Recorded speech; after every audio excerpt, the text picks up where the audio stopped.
Vous manquez d'énergie? Vous êtes toujours fatigué?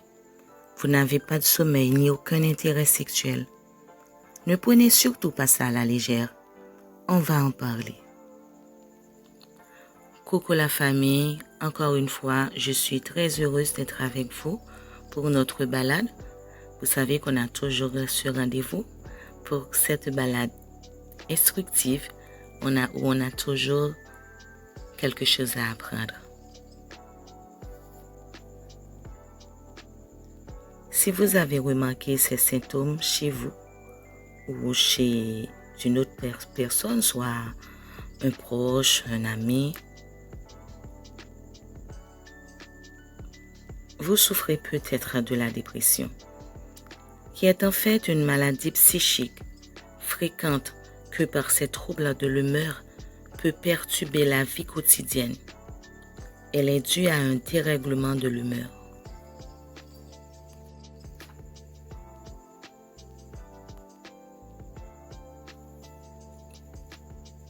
La dépression peut être causée par le surménage, la solitude, des problèmes financiers ou professionnels, la séparation, la perte d'une personne.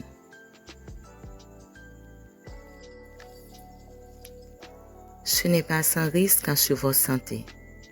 Elle peut causer des maladies psychosomatiques, cardiovasculaires, le diabète et même des maladies infectieuses.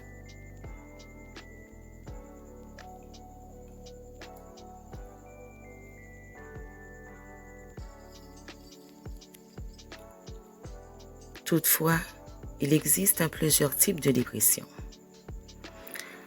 Comme par exemple, on a la dépression bipolaire, saisonnière, majeure, postpartum, etc. Elle peut être légère, hostile, récurrente, masquée.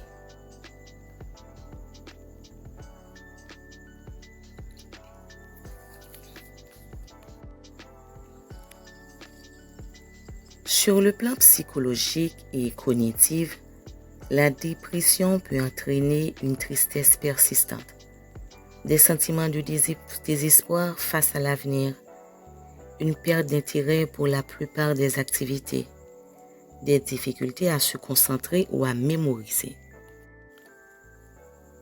On peut également assister à une incapacité à prendre des décisions, une faible estime de soi, et des sentiments de culpabilité qui peuvent même amener au suicide. Je vous le dis mes amis, ce n'est pas une maladie à prendre à la légère.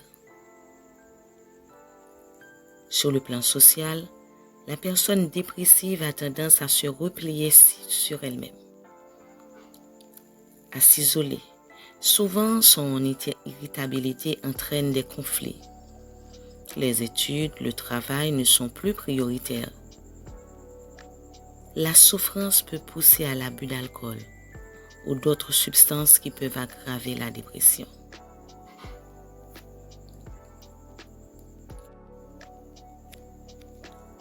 Il va sans dire qu'une personne qui souffre autant a besoin de beaucoup de soutien. Soyez présent et réconfortant tout en respectant ses émotions et son besoin d'isolement. Laissez la personne s'exprimer sans la critiquer ou la juger. La personne a besoin d'exprimer ses émotions. Respectez son rythme. Si elle ne veut pas parler, ne la forcez pas. Il faut encourager une personne dépressive à consulter un médecin. Offrez-vous même pour l'accompagner à ses rendez-vous médicaux si possible. Invitez la personne à faire des balades ou des activités créatives. Encouragez-la également à parler avec les membres de sa famille.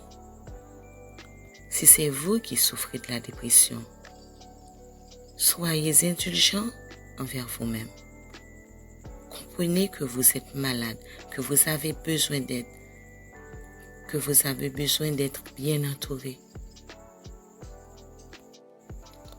Dans ces moments-là, La personne n'a pas besoin qu'on lui dise « c'est dans ta tête, aie un peu de volonté ». Non, ne faites pas ça, ne dites pas cela. Elle sait qu'elle souffre et que ce n'est pas dans son imagination. Quand vous dites ça, elle peut se sentir blessée. Elle a surtout besoin de douceur, de tolérance et de compréhension.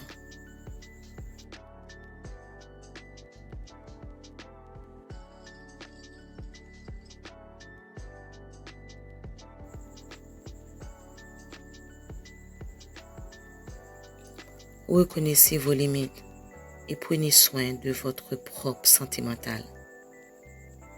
Ne vous chargez pas de tout. La dépression est beaucoup plus que ça. Aujourd'hui, on n'en parle qu'une infime partie, mais c'est beaucoup plus large. Si vous voulez qu'on en parle beaucoup plus, écrivez-nous en commentaire et n'hésitez pas à nous contacter sur danlapsy9@gmail.com. Sur ce, je vous dis à la prochaine.